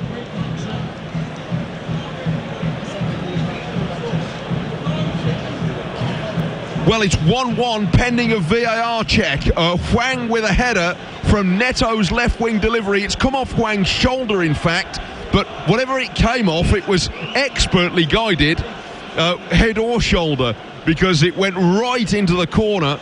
Hwang running across the defenders was the front man. From the one replay I've seen quickly, it looked to me as though Joel Ward was playing them all onside, but a replay will have to determine that. We're on hold here, and it's a goal. Yeah, the referee confirms it. So Hwang's header will stand on 65 minutes. Crystal Palace 1, Wolves 1.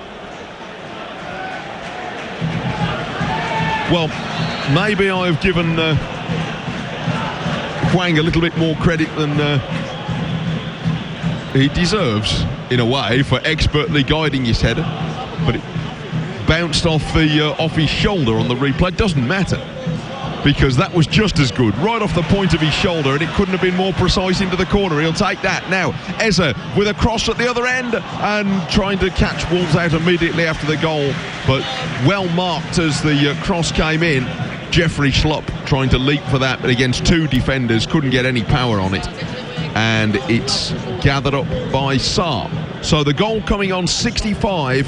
Hwang Hee-chan's 11th goal for Wolves, his second already of this season, having scored against Brighton. That goal didn't count for much.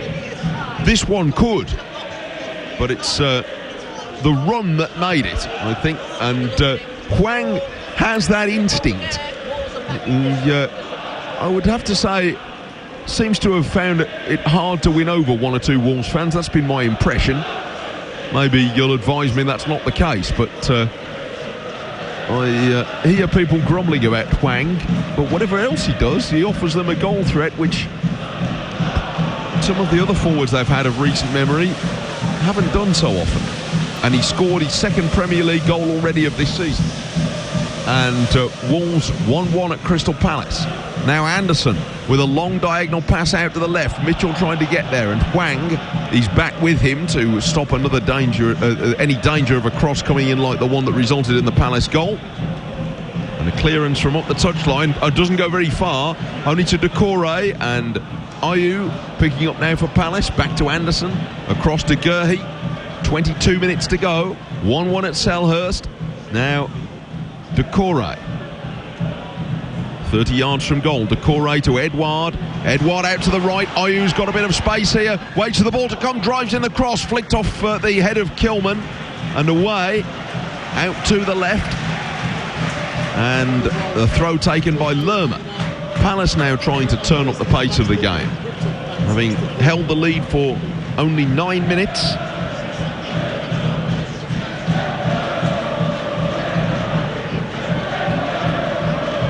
After Edouard's opening goal, now a diagonal pass out to the right. Ayew will get this as well, and he gets an early cross in, looking towards the far post. Keeper hesitated, and Semedo left to head it behind for a corner.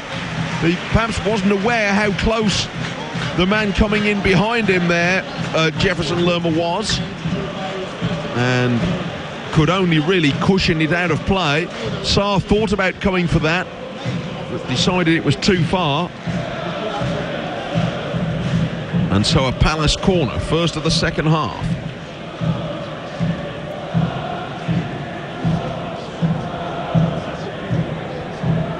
Here's the delivery, swung in towards the centre and headed by Anderson. It glances through the penalty area. And Doucouré on the right trying to pick up, and he holds off Silva and now tries to drive it in. Lemina is there to block, and Doucouré's got a battle for the ball again. Lemina forces it away. Fabio Silva back to Aït-Nouri, and Aït-Nouri has found a little opening for Silva to play out of defence, and back to Aït-Nouri, and they've got it up towards halfway. Ayew's back trying to block. Now Gurhey looking to go on the shoulder of Cunha. The next line of defence whacks it away. That's Joel Ward, all the way back towards the Wolves penalty area. And there's much more hurry and scurry in the game now than in the first half. Lamina back to Johnston, who has the attentions of Edouard, the Palace goal scorer, to Jose Sarr, I should say, but Sarr makes his clearance. And a first change coming up from Roy Hodgson to bring on Jean-Philippe Mateta, who scored a hat-trick at Plymouth in the week in their League Cup win. And he's going to be introduced now. A chip over the top. It's a tough one for Schlupp to chase here. Semedo's going to get there first. The ball will stop before it goes dead, though. And Semedo has to make a clearance up the line. Out for a throw, and here's the change. Schlupp, the former Leicester player, who hasn't really been found his niche in this match. He's going to come off, and Mateta, who is a big man, comes on to take over from him. Frenchman, they signed after an initial loan spell from the German top division club Mainz. Scored 5 Premiership goals in his first season in 21-2, but only 2 last season.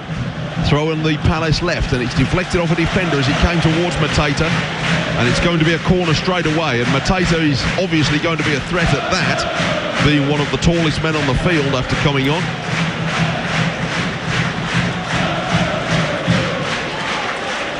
So a Palace corner, and again Wolves have everybody back. They head it clear. Neto will be the man in charge of sprinting after it, but here's the corner, and it's headed goalwards by Lerma and caught on the line by Sarr.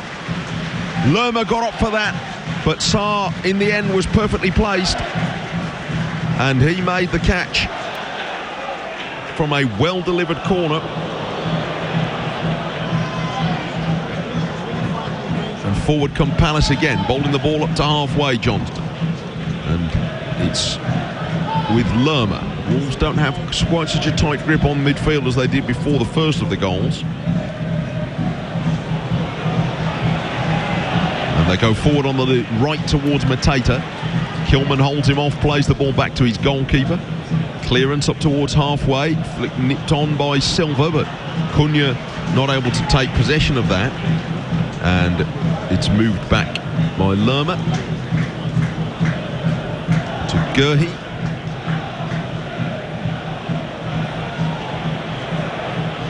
Forward down the left, Mateta trying to get there before Semedo. Near the byline, Semedo comes back to make his clearance, and bustling in the centre was Lerma to head it forward, and it's falling for Ayew, and Ayew draws a reaction save from Sarr. Ayew was too strong on the edge of the box for Aït-Nouri, brushed him off it, and his shot had to be saved. That was a fine save from Sarr. Aït-Nouri perhaps could have been stronger at the edge of the penalty area there. It was a careless touch, and Ayew got in ahead of him, and his shot was saved by Sarr. So it stays 1-1. Listeners to FM may just have joined us for a few moments. We re-established the line at Anfield. It's Palace 1, Wolves 1. And Jose Sarr's made a couple of saves in the last few moments. Throw on the right, taken here by Ward, and it was towards Edouard, but a foot in by the new substitute Boubacar Traoré, who's just joined the fray in the last break in play. And forward to Cunha, edge of the penalty area, in by Neto, and he found Boubacar Traoré in the area, but his touch was very heavy. Ward plays it against him for a goal kick. It's stage 1-1 here. FM listeners, we can go back to Anfield and Steve Herman. And here it's a goal kick. So Boubacar Traoré came on in that last break in play a few moments ago on the ground where he made his first appearance for Wolves. Just looking around the field as to where he's been introduced. I think Pedro Neto. No, Neto is still there. So they've lost Sarabia. So it looks as though they've lost Fabio Silva. Yeah, so Silva has gone off, and the player on is Traoré, and we are in the 75th minute now. And it's 1-1 between Crystal Palace and Wolves, and he has joined at Ayew. Crossing from the right, it was just behind Mateta, but it's flicked off a defender and come out to the left side of the penalty area. And Mitchell links up with Eza. Eza's found Edouard. Edouard with a shooting chance, couldn't keep it down. just for a moment there was an opportunity if he could have hit it first time on his left foot. He didn't seem confident to do that, and by the time he'd taken a second touch he was under pressure from Traore and hit the shot over.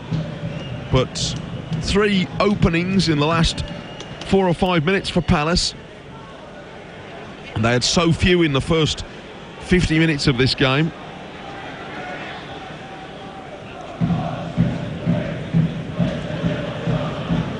So again, the pressure is back on the Wolves penalty area after Hwang's goal, who'd hoped would lift it.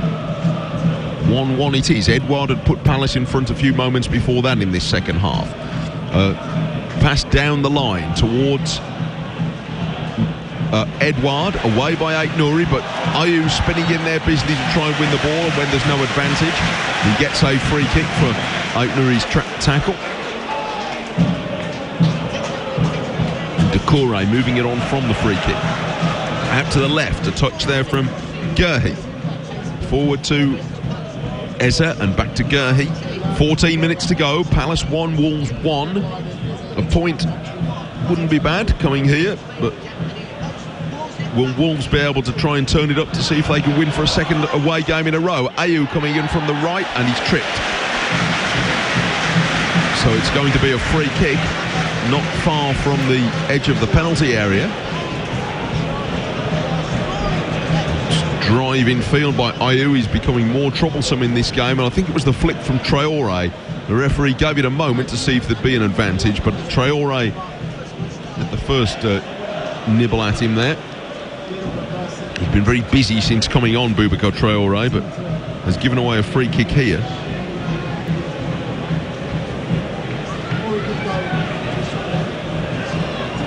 Liverpool 3, Aston Villa 0 in our other game. Palace 1, Wolves 1 here.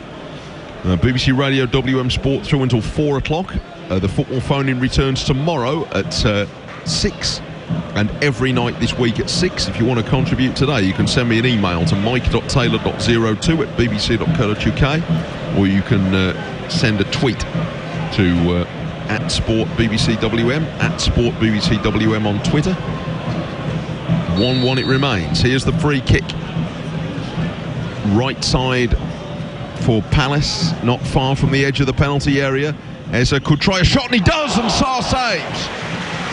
High to his left, it's still in play, and over comes Neto to win it and clears down the touchline, and Sarr had to be sharp there. Eze managed to get it around the 3-man wall with pace. Ball put back in the area, knocked down by Mateta and poked in by Eze. Wolves survived his first strike but not his second, and Mateta, the big man, was the disruptor there in the Wolves defence. He knocked it down, might have been off his back, but the point was he was causing problems for Ait Nouri in particular, and knocked it into the path of Eze, whose finish past the advancing Sarr went in just inside the far post. And Eberechi Eze, the young England player, has scored his first goal of the season, and Crystal Palace lead for a second time at 2-1 with only 12 minutes left. The substitution of Mateta into the game seems to have made a difference. It was Kilman, he got it past there. Mateta, he got to the ball before Kilman, diverted it past him. It's 2-1 now to Crystal Palace. They've introduced the big striker Jean-Philippe Mateta in the last few moments. He scored a hat-trick in League Cup in the week. He hasn't scored here, but he's played a big hand in creating the opening for Eberechi Eze to put Palace back in front. Mateta, after a high ball at the edge of the penalty area, beat Kilman to it. It bounced down off his body, and Eze, running onto it, scored a few moments before. Eze's free kick had been clawed out of the top corner by Sarr, but Sarr helpless this time, and it's Palace 2, Wolves 1 with 11 to play. Ball clipped in from the right here by Semedo as Wolves look to respond. 2-1 Crystal Palace, Liverpool 3, Aston Villa 0. The scores in our featured games on BBC Radio WM this afternoon. Here's Johnston for Palace. as Wolves look to introduce their big man. Now Sasa Kalajic, a man, if anything, he become now the only man taller on the field than Jean-Philippe Mateta. It'll happen to him a lot this season. And he's going to be introduced, and so too is Hugo Bueno. So Kalajic, scorer of the goal that won the game at Everton last week, is going to come on, scored in the League Cup game as well on Tuesday. Eza looking to build up on the left, taps his pass a little bit short of Tyrick Mitchell, and Hwang, he's back there inside his own half, being hurried up to try and get the ball back to the goalkeeper. For FM listeners, we'll head back to Anfield, and Steve Herman's there.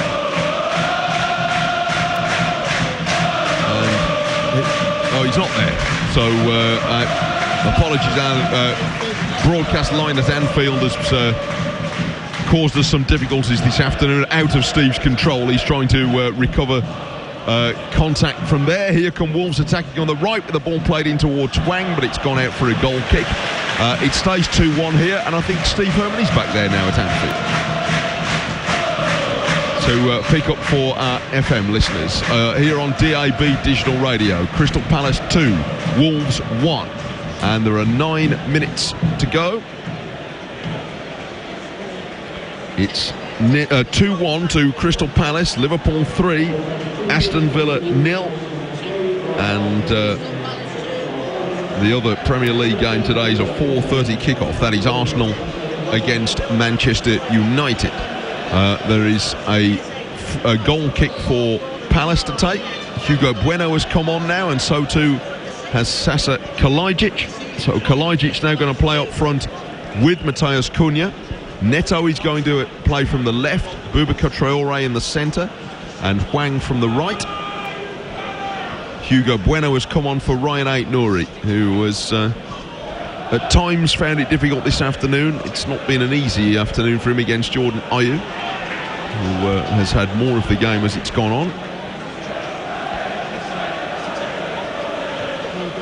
And Bueno now takes his place. I don't think there's going to be much to choose between those two as the season goes on. And here come Palace trying to go forward, but Mateta and Edouard slightly hesitated and allowed Lemina to recover the ball. Lemina's been working very hard in the centre of midfield for Wolves. Had superiority for them in there early in the game.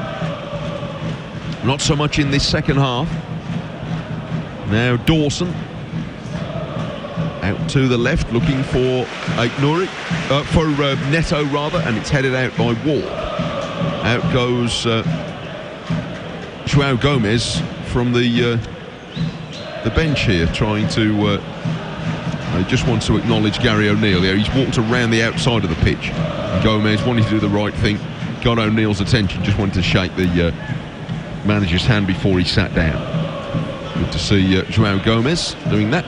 Here's Traoré. Traoré forward to Cunha, and infield towards Kalajic. Now Mateta, though, gets in the way for Palace.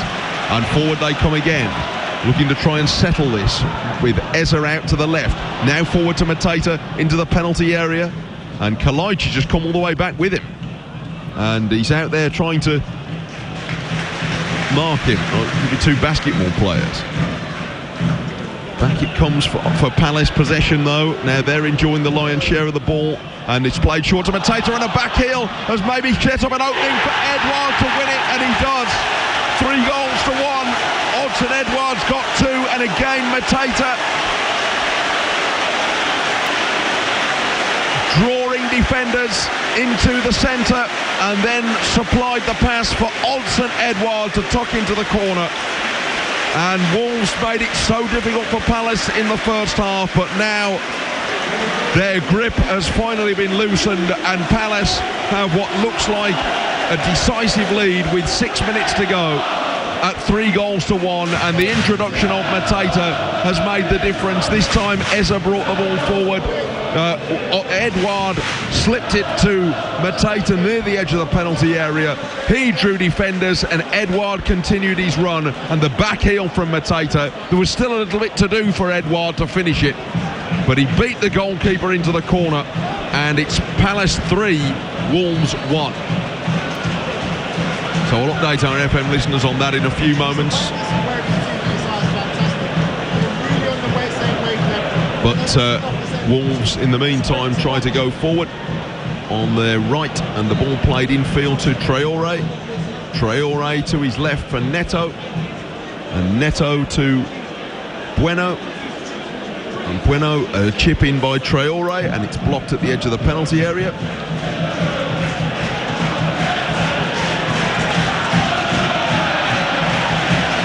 And I'm afraid not. It's 3-1 now, Crystal Palace on 84 minutes. Odsonne Edouard with his second goal, and once again Jean-Philippe Mateta involved in his second contribution towards the goal since coming on as a substitute in the second half.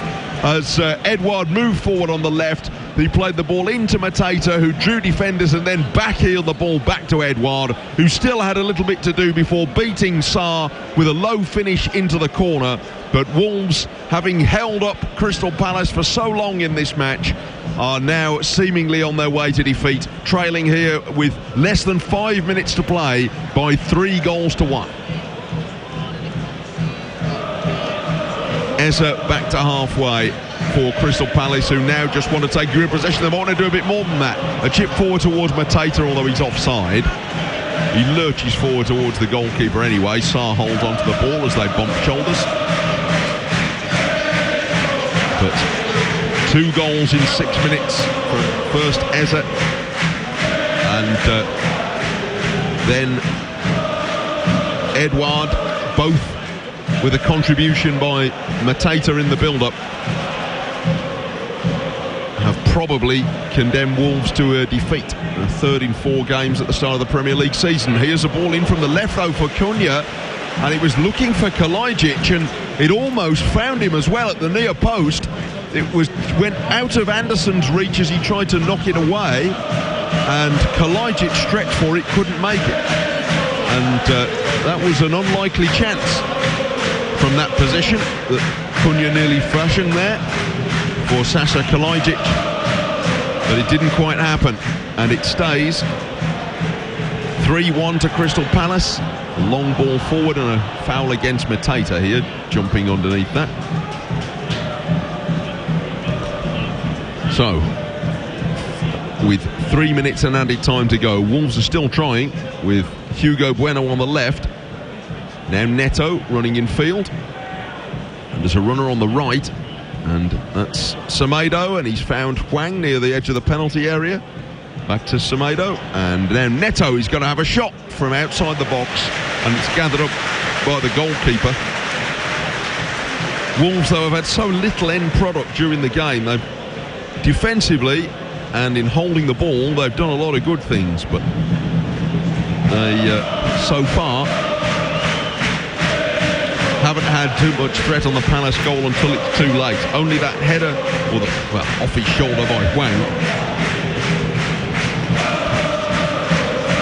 But nevertheless, a well-angled finish from the set piece. The only time that Wolves have been able to break through Crystal Palace for all the possession of the ball that they've had, and they have had a lot of it.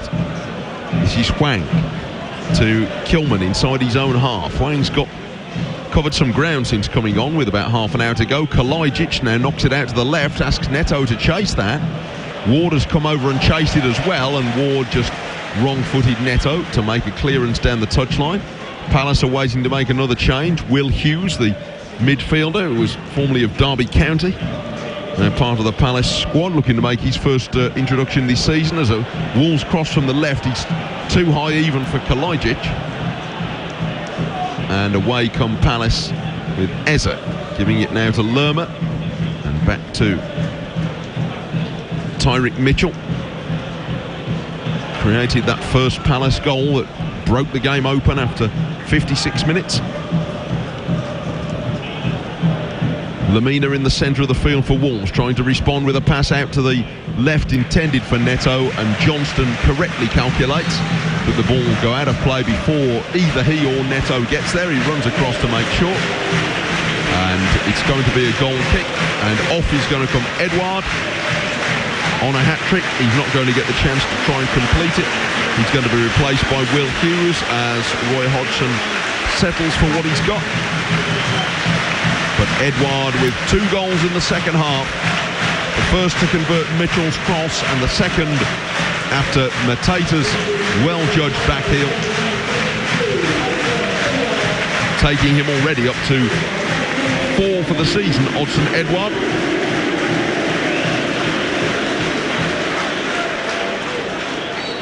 And Will Hughes coming on to help see Palace over the line. The next time the fourth official puts his board up, he stayed forward to tell us that there will be a minimum of 6 minutes to add on at the end here.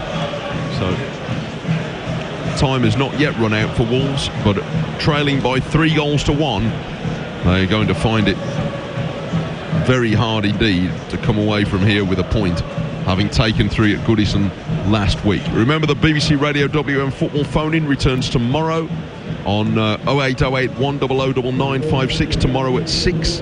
If you want to send me your thoughts in the meantime on Wolves, you can email me at any time to mike.taylor.02 at bbc.co.uk, and maybe we'll talk over them later in the week on BBC Radio WM, or indeed during a future Wolves commentary. Here's Boubacar Traoré trying to go forward. Now Hugo Bueno from the left to Neto, and Neto on his right foot, and his cross looping back towards the goalkeeper. Johnston caught it and just had to make sure that he didn't lose his balance and topple back over the goal line. He didn't. He used the post as a prop in the end, and it stays 3-1.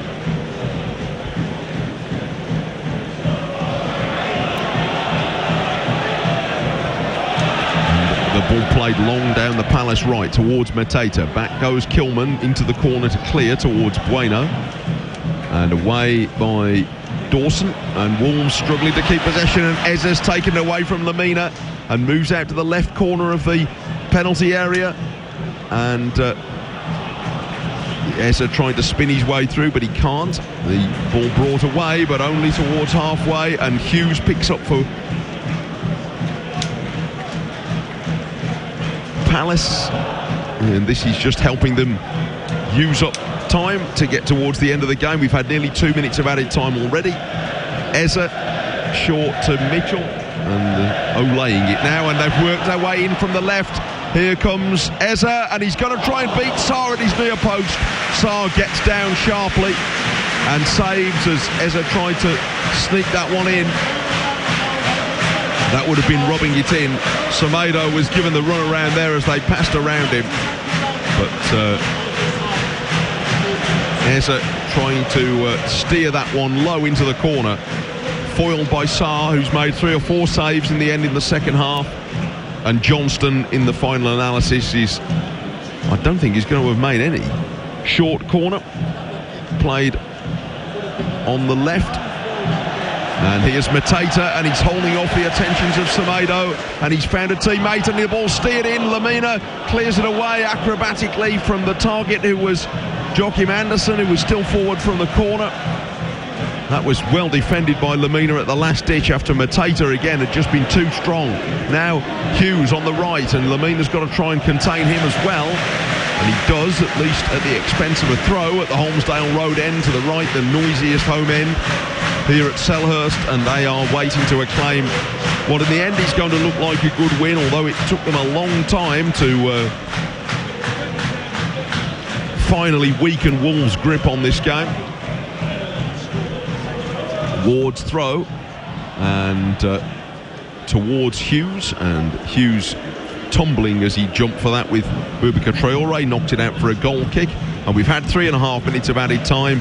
A minimum 6 were indicated, and it's Crystal Palace 3, Wolves 1. And a ball played flat through the centre and headed back in response by Andersen. Knocked back to the goalkeeper, and here is a lump down the centre from Gerhit, and it's beyond Mateta.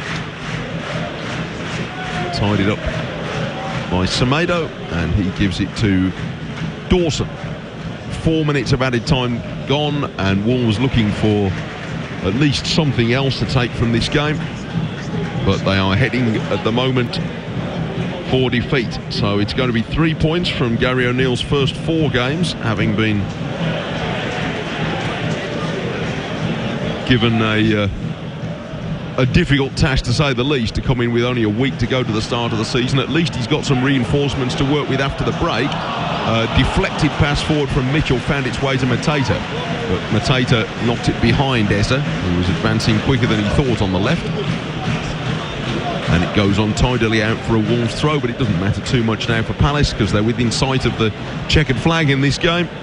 And here comes Cunha on the left, dribbling all the way into the Palace penalty area, stopped by a well-timed intervention from Anderson, who then whacks the loose ball clear. And Wolves move it out to Hugo Bueno. They're still pushing for something, Wolves, if they can.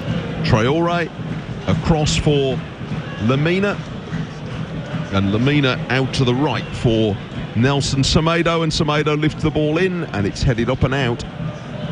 Headed further clear, but only to Kilman to Traore, and now Lamina, and he sets it out to the left for Bueno, and Bueno to Neto, and a good cross, and a goal headed in by Cunha. So it's 3-2, and Matheus Cunha has scored a goal right in the final moments of this game, the 6th minute of added time, which probably isn't going to make a difference to the result because there'll only be seconds to play, but nevertheless it was well taken by Matheus Cunha, his first goal of the season from a left-wing cross, and he got between the two centre-halves who were also trying to mark Kalajdzic.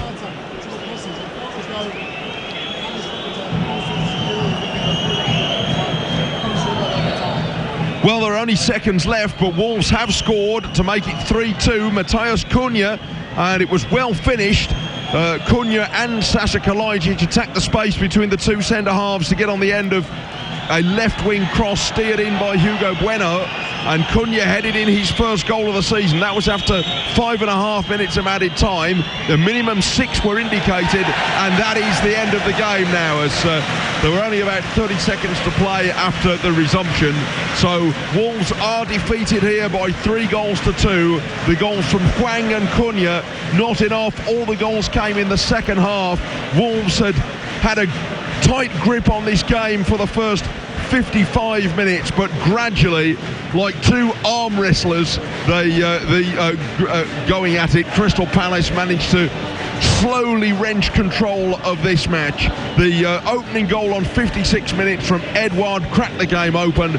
Tyrick Mitchell getting to the byline on the left for the first time in the match, crossed for Edouard to finish. Wolves had held on to things in midfield so well up to that point, but had been able to create precious little going forward. So it was a bit of a shock when they equalised on 65 minutes from a set piece. Neto's delivery glanced in by Hwang, which seemed an expertly guided header, but turned out to have come in off the point of his shoulder.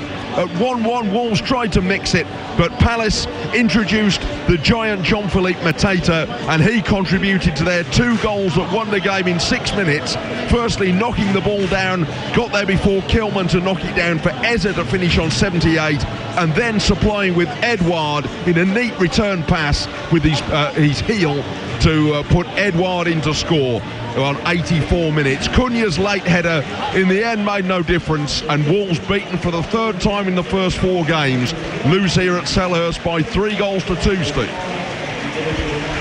OK, we've lost Steve Herman's line at Anfield again just for a few moments. So you heard the end of that game, though, FM listeners, with Villa well beaten there by 3-0. So I'll steer us up to the end of the programme in a few minutes' time with a reminder that you can call BBC Radio WM on the football phone-in when it returns tomorrow afternoon at 6 with you throughout the week. Daz Hale and colleagues will be keeping you company from 6 till 7, and there's a lot to talk about from the weekend games. Albion beaten at home yesterday. Blues continued their unbeaten start in a 1-1 draw with Millwall, but there was a victory for Walsall with a memorable goal scored by Isaac Hutchinson, and then 2 defeats today for Aston Villa, behind almost for the entire match at Anfield, defeated 3-0 by Liverpool, and here at Selhurst Park, where Wolves have lost to Crystal Palace by 3-2. The top two divisions go on their international break now, but we'll resume live coverage of all four of them in their next games a week next Saturday on the 16th of September, when we'll have all four of those games live. Wolves against Liverpool at 12:30, and then that afternoon at 3 o'clock across our various frequencies, Watford against Blues, Villa against Crystal Palace, and Bristol City against West Bromwich Albion.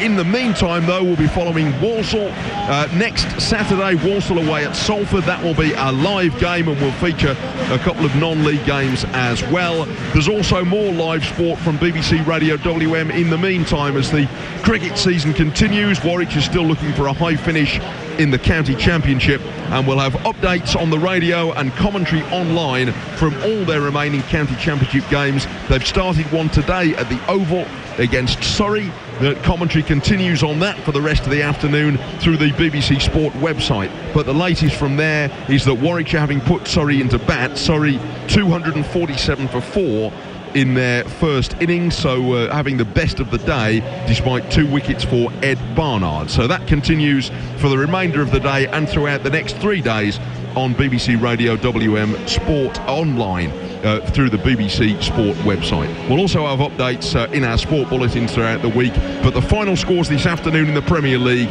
Liverpool 3, Aston Villa 0, and Crystal Palace 3, Wolves 2. Thanks for your company on BBC Radio WM Sport. Remember, the phone-in returns 6 till 7 tomorrow.